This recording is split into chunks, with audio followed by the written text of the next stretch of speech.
Hello everyone, it's me, Juan Gamer54, bringing a video today. We need to get back to the bandwagon because I have been gone for 2 weeks now, and I have left you guys starving with some new content. So, I figured, why not? Let's get the train rolling, because I already did a reaction video about game theory, and now we're going to go to film theory. And what better way but to start with some controversy? Because we're going to be talking about film theory, Uncle Iroh's secret war crimes. Oh boy. Listen, Lee. I'm pretty sure his name is Lee. Listen, Lee. I rock with you. Really, I do. I think you are an excellent host of film theory, but you are opening the gates for Armageddon. The Atla fans are gonna come out because it is written in the Ten Commandments that you don't badmouth Uncle Iroh. But you know what? We're just gonna see if this is gonna backfire. So without further ado, let's do this. Is Uncle Iroh a war criminal? It's a question that's rattled the Avatar fandom for decades, and today I want to put an end to this debate once and for all. Let's look at all the laws on the books and put the forum arguments and Reddit threads to rest. And let me tell you, by the end of this video, you won't look at the lovable old Uncle Iroh the same way ever again. Cap. Uncle Iroh's a saint. Hello, Internet. Welcome to Film Theory, where we're all just leaves from the vine, subscribing so slow. So I was the perfect age when Avatar: The Last Airbender came out. As a 12-year-old kid, I fell in love with this world. And it was one of those series that I was always surprised didn't get a ton of spin-offs or sequels. But looks like that's changing now with a ton of spin-off comics and books and a new show, and a Netflix adaptation and an animated feature film. It's an exciting time to be an Avatar fan, and it's awesome to see the series revitalized like this. Yeah. Let's just hope that nothing coming up is as bad as that live-action movie. Oh no. If you don't know, Avatar tells the story of I can never get over that. Like, you need, like, what, 4 or 5 people to move said rock, and then you need some other person to propel it? And what about that Fire Nation soldier? You did not see a floating rock coming your way? You know what? No. I feel like that's the live action one might have to get itself its own video.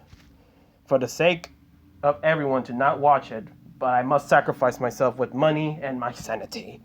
World composed of 4 nations based on the 4 traditional elements. Yes. You got the Earth Kingdom, the Water Tribes, the Fire Nation, and the Air Nomads. Yes. Some people are born with the ability to manipulate or bend the elements of their home nation. Poor Sokka. The 4 nations have lived in balance for countless generations. Well, that is until the Fire Nation attacked, kicking off a 100-year war. It's a great setup for a series and creates a world full of rich conflict. And I'm not just talking about the war. We're talking character conflict as we come to love characters on both sides. Like, yeah, sure, we want Aang and his friends to put an end to the war, but we also want Zuko to regain his honor. And the fact that this war has been raging for almost a century means that every single character we meet has some history in it. And that includes Uncle Iroh. See, Uncle Iroh is one of the best characters in the show, and probably my personal favorite. He's funny, he's charming, and his wisdom is something that we should all take to heart. Perfection and power are overrated. I think you are very wise to choose happiness and love. Seriously, it's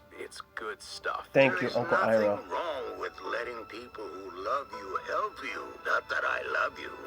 I just met you. What? No, I'm not tearing up. You're tearing up. But under this I'm too strong to cry. exterior is a powerful warrior, a man that used to be one of the highest-ranking generals in the Fire Nation army. Yeah. Given that the Fire Nation is the aggressor in this war and, you know, unalived an entire civilization of airbenders, a lot of people have argued whether or not Iroh is a war criminal. And yeah, I mean a lot of people. Even Iroh's actor from the Netflix series got in on... I mean, look, I ain't trying to discredit my boy Iroh, but I mean, like, I'm pretty sure this is common knowledge at this point. Like, yeah, whether we like it or not, Iroh was involved in taking down Ba Sing Se way in the past. The only reason why Ba Sing Se wasn't under the control of the Fire Nation by the time present Atla happened is because Uncle Iroh stopped being in wars because his son died. Once his son died, like, that was it. Like, he fought back. He was sad. And I don't blame him. And, it's because of the loss of his son that, he became the father that stepped up for Zuko. Because we all know Ozai deserved to be 6 feet under. I'm sorry, Aang. I mean, it was a happy ending, but if it was me or anyone who was watching this, oh yeah, no questions asked, Ozai is sleeping with the fishes. Zuko, I'm sorry, you're gonna have to find your mother the other way. Ozai gotta go.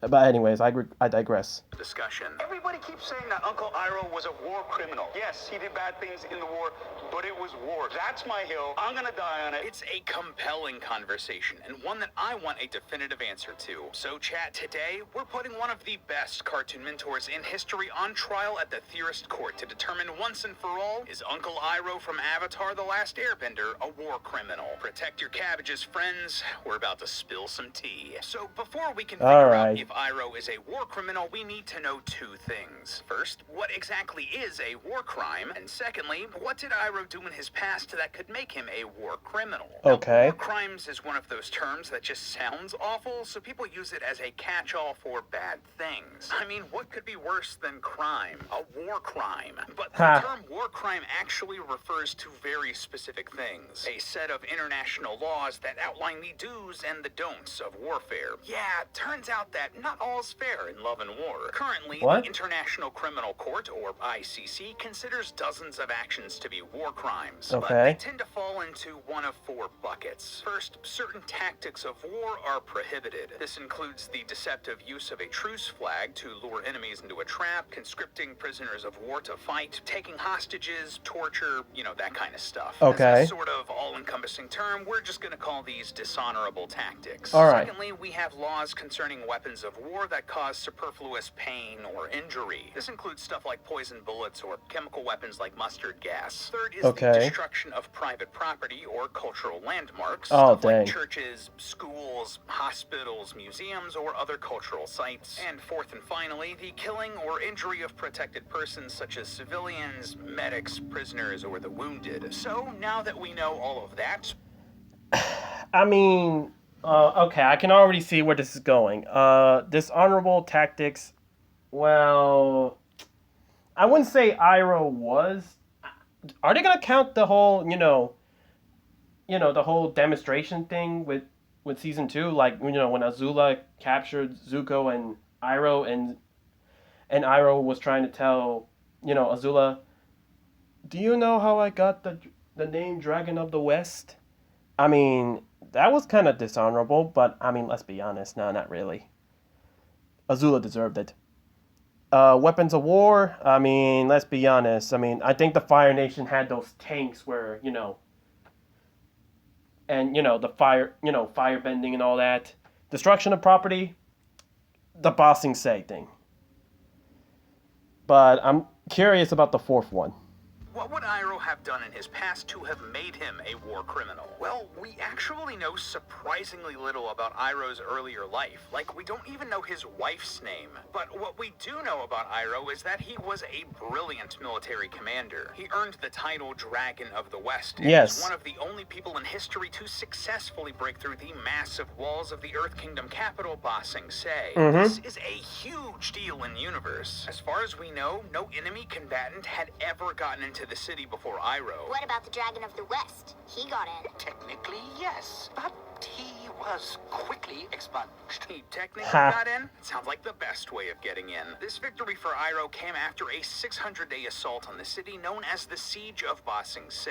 We actually get a brief look at the siege during the Avatar series, where we see Iroh and his soldiers after breaking through the outside wall. In Zuko alone. Shown the army actually breaking through the wall in the source book Legacy of the Fire Nation, which caused at least one Earth Kingdom commander to surrender. For Zuko, a pearl dagger from the general who surrendered when we broke through the outer wall. That dagger never shows up again after this episode, and that always bothered me. Regardless. True. Oh, come on!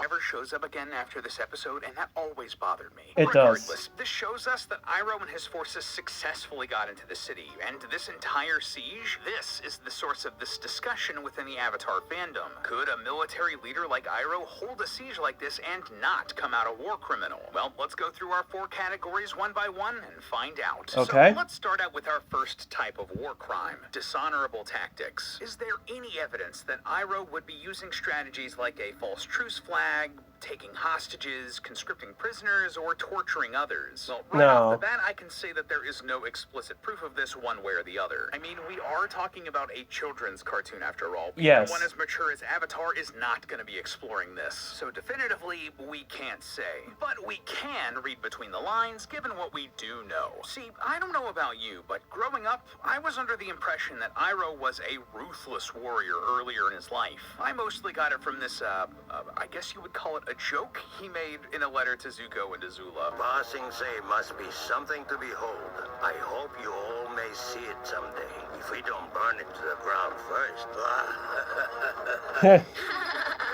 Burn it to the ground, huh? Yeah, that's the sort of humor that someone with dark intentions would fall back on, right? Anyway, Yeah. I always thought that he only underwent all of his character growth that made him into the gentle mentor we know and love after his son's death at the siege of Ba Sing Se. Yeah. He self-reflected on that massive loss and decided to change and become a wiser man after that unimaginable pain. But if you look at Iroh's actions throughout his entire life, you'll see that that isn't actually the case. What? First of all, just from what we know in the show, after breaking through the walls at Ba Sing Se, the Earth Kingdom general leading the forces surrendered to Iroh, who accepted it. Remember this? A pearl dagger from the general who surrendered when we Yeah. broke through the outer wall. That general and any captured soldiers likely became prisoners of war and were sent to a Fire Nation prison. Not a good fate, mind you, but still well within international law. But that's just the show. Thanks to the extended universe material, we can also see that Iroh has been honorable for his entire life.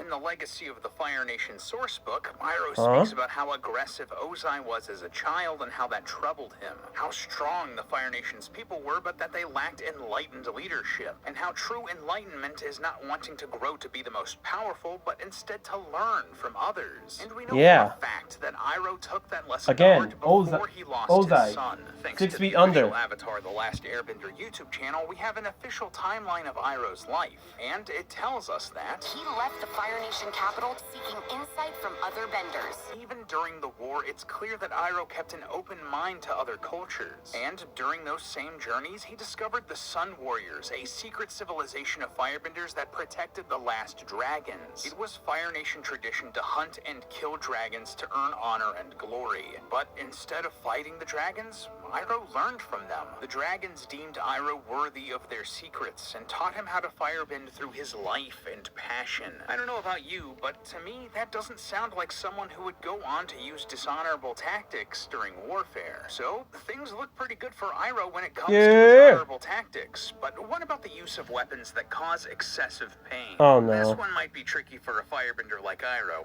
See, this matters because according to Protocol 3 of the 1980 Convention of Certain Conventional Weapons, or CCW, incendiary weapons are prohibited for use against human targets. Yeah. That means you can't use fire on people. You can't fight fire with fire, so to speak. Flamethrowers or similar weapons can only be used for clearing landscapes or brush. But if you use I them know to this burn is going to be where civilians Iroh or gets enemy it. soldiers even, that is a war crime. They simply cause too much suffering, too much pain to be used. Which I totally get. I've picked up a hot pan by metal by mistake and was crying in bed for the next 5 hours. I can't yikes. fathom being hit by a flamethrower. So, wouldn't this mean that all Fire Nation soldiers who use firebending as a weapon would be war criminals? Kinda. Well, not necessarily. What? If we apply this standard to all benders in this world, Earthbenders would also easily break IHL weapon laws. Another part of the CCW, Protocol 1, bans the use of weapons that use fragments that can't be easily detected. See, a weapon like a frag grenade works by exploding and sending shrapnel into enemy enemy combatants. Okay. Basically, that's little pieces of metal meant to pierce the skin. That is okay under the CCW because metal is easily detected by X-rays or metal detectors or whatever. Doctors or medics can easily find it and remove it. But if that same grenade used plastic or another material that you couldn't easily detect, well, those same medics might be unable to save someone filled with pieces of plastic just because they can't find them all. In the world of Avatar, earthbenders can easily create similar shrapnel out of stone. And in this world where there's no X-ray technology yet, any medics who couldn't earthbend wouldn't be able to easily detect or remove that stone shrapnel from the injured. Oh, if we no. hold firebenders to these standards, we also have to hold earthbenders. And I don't see anyone out here calling Bolin a war criminal. Come on, Cora. We all deserve a little rest and relaxation. Nah, let Bolin free. But even bigger than that, while firebending and earthbending are never seen as taboo, something worthy of locking someone up just for using them, we do see one technique that is expressly forbidden: bloodbending. Oh, In yeah. The Legend of Korra, bloodbending is basically outlawed and punishable by the Avatar taking your bending away. Do it, Aang. I'm taking away your bending. We're good. But firebending is never treated with that same level of disgust. It's just something that people can do, something that people can make a living off of even. Exactly. This sets the precedent that firebending alone, even as a weapon, isn't criminal. So, Iroh isn't a war criminal for using firebending and causing excessive pain. But that doesn't mean that Iroh's actions were culturally painless. What? Essential war crime number 3, the destruction of protected buildings and landmarks. Now, Oh yeah, that's obvious. I mean, the Caesar bossing say it's case closed. Case closed. I can already tell number 3 is what's gonna get him. just to be upfront, for the most part, Iroh would be in the clear during the siege. The Fire Nation barely got past the outermost wall of Ba Sing Se, and if you look at the layout of the city, there would certainly be no schools, museums, or hospitals in this underdeveloped land just inside the walls. However, this doesn't mean that this is cut and dry. See, just penetrating the walls themselves could be considered a war crime. Yeah, listed right up there with the other protected buildings is, quote, destruction of property that is of particular cultural significance. Basically, this is designed to prevent important or irreplaceable parts of cultural heritage from being destroyed in a war. Think stuff like the pyramids of Giza, the Eiffel Tower, or Himeji Castle. The walls of Ba Sing Se would certainly fall into the same category. They are massively culturally significant to the Earth Kingdom and a landmark known worldwide. I mean, the city itself is named after the walls. That's why the city is named Ba Sing Se. It's the impenetrable city. They don't call it Na Sing Se. That means penetrable city. Plus, the walls of the city are based on the real-world Great Wall of China, which is a UNESCO World Heritage Site, a location that would absolutely have this international protection. So, breaking through these walls would be pretty bad, Sing Se, yeah? I mean, yes, but doing so wouldn't necessarily make Iroh a war criminal. What? The protection of these buildings isn't all-encompassing, no questions asked. There are situations where they can be valid targets of attack, especially if they're being used for military purposes. For example, if weapons were being gathered in a museum, that museum would lose the protection of international law. Well, the walls of Ba Sing Se are pretty much the textbook definition of this. They're being used for a military purpose to protect the city that they surround. Therefore, Iroh and his soldiers would be well within their rights to attack and destroy them during a time of war. And all of that goes without saying that the Earthbenders could easily repair the damage that we see the Fire Nation put on these walls in like an afternoon. So true. Oh, come on! Oh, Iroh's 3 for 3 for not being a war criminal so far. That's a sentence you just love to hear said out loud. But nothing we've talked about so far matters as much as this next one. The killing or injury of civilians, medics, prisoners, or the wounded. Oh, boy. I'm sorry. I know I usually I know I'm sounding like, you know, like, oh, this is gonna get him. Like I'm praying that Iroh actually gets caught. I really don't want that, but considering the many videos I've watched with film theory, game theory, food theory, and eventually style theory, there's usually a but.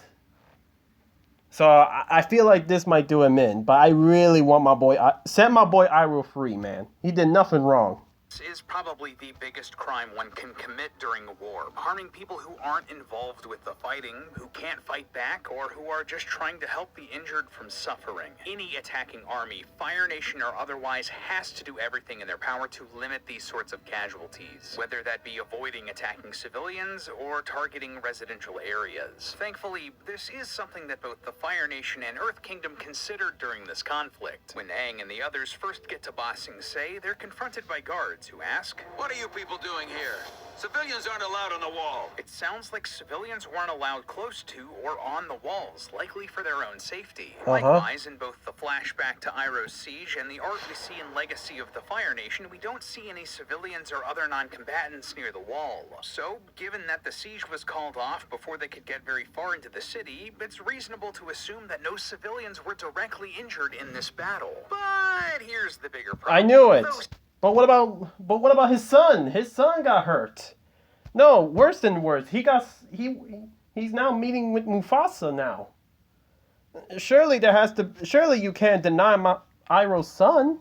Sieges like this aren't inherently forbidden by international law. The main concern of a lengthy siege like this is the starvation or dehydration of a city's civilian population. Usually, this is inevitable during a siege. The whole point is to cut off trade routes in and out of the city so it can't get aid or supplies. So, bad news for General Iroh, right? Did the people of Ba Sing Se starve because of his 600-day siege? Well, actually, no. This is where Ba Sing Se's layout helps Iroh much more than it hurts. Because Ba Sing Se is so massive that it doesn't actually need any outside food or water. It's got everything it needs within its walls. This isn't like just a couple miles of land. This area is the size of a small country. Just inside its outermost wall, Ba Sing Se has a massive underdeveloped area known as the Agrarian Zone, whose main purpose is agriculture. Crops and livestock are grown here to feed the rest of the city, so food is no issue for a besieged Ba Sing Se. Likewise, Lake Laogai is also within the Agrarian Zone, likely a large source of fresh water for the city. In all honesty, most of Ba Sing Se's citizens probably didn't even notice they were under siege at all. Like, the fandom really loves to joke that there is no war in Ba Sing Se, and that's really not all that far off from the truth. Though that line is all about the culty brainwashing stuff, by the time of Avatar Aang, the innermost parts of Ba Sing Se are so sheltered and isolated from the conflict that the king didn't even know that there was a war. There's a war going on right now. For the past 100 years, in fact. A secret war? That's crazy. Remember, this war has been raging for this king's entire lifetime, and he had no idea. All because Ba Sing Se had the resources to keep the city mostly healthy, even through a siege. So, all in all, based on everything we see from... You sure? Because I'm pretty sure Long Feng was also part of that, keeping him in the dark, such things. I think I'm saying his name right. But yeah, I mean, Long Feng was trying to make him, delusional, make him, out of the dark, because he knows about the war. He partnered up with the Fire Nation. He did. He was the one who gave the okay to the drill. I mean, I hope I remember it right, but yeah. I don't know. Iroh and his time as a general and the siege he led against Ba Sing Se, there just isn't enough evidence to say that the Dragon of the West is a war criminal. But that doesn't mean that Iroh is off the hook. You see, war crimes aren't the only crimes regulated by international criminal law. They also police stuff like crimes against humanity, mass unaliving, and crimes of aggression, all of which are different things, apparently. People are just great. So, no, he's not a war criminal, but the awful, horrible crime that Iroh would really be worried about here are crimes of aggression. See, a crime of aggression is also known as a crime against peace. It's pretty much exactly what it sounds like. The planning, initiation, or execution of there's no defending my boy like that. Force on a large scale. Basically, it's starting a war or battle for no real reason. In the real world, these were mostly put in place as a way to charge the German leadership at the end of World War II. And the International Court came to the conclusion that crimes of aggression were the worst sort of international crime because they were the domino that often led to the other horrors of war. We also know for a fact that crimes of aggression exist in the Avatar canon. In the Legend of Korra spin-off comics, Kuvira is explicitly charged for starting multiple wars of aggression. So in the end, it doesn't matter how honorable terrible Iroh is or how ethically he led his troops. As the crowned prince of the Fire Nation, next in line to the throne and the person leading the siege of Ba Sing Se, Iroh would absolutely be guilty of these crimes of aggression. And the worst part of it all for Iroh, he can't even say that he's being punished for the sins of his ancestors. He actively wanted to continue the fighting and admits as much across the whole franchise. In Legacy of the Fire Nation, he explains that he once had ambitions of being Iroh, the Fire Lord, Scourge of the Fire Nation. While in the show itself, he says, When I was a boy, I had a vision that I would one day take Ba Sing Se. he wanted to continue this war earlier in his life for his own glory. So no, Iroh isn't a war criminal, but that doesn't mean he isn't guilty of international crimes against peace. You're gonna need to serve a lot of tea for free in Ba Sing Se to make up for this one, Iroh. But hey, that's just a theory. Okay, it's not that bad. I'm sorry for everyone who got hurt in Ba Sing Se, but I mean, let's be honest, guys. I mean, I feel like there shouldn't really be an argument across, the community. I mean, let's be honest. Iroh kind of was a criminal. He did do the siege of Ba Sing Se. The only reason why he stopped is because of his son. His son being killed in the war. And that's what made Iroh, the man he is today. And, giving Zuko the wisdom that he needed. The wisdom Zuko needed to grow. But, yeah, that's about it, really. I really hope I really hope this video does not get flamed. I hope there's no angry comment section about all this, because oh boy, we're just gonna have to wait and see. Anyways, guys, thank you guys so much for watching. Make sure you like the video so I know you guys enjoy. Comment down below what you guys think. I just hope this video doesn't cause any war in the comment section. And subscribe. We're trying to upload daily. This is Gamer 54 signing off.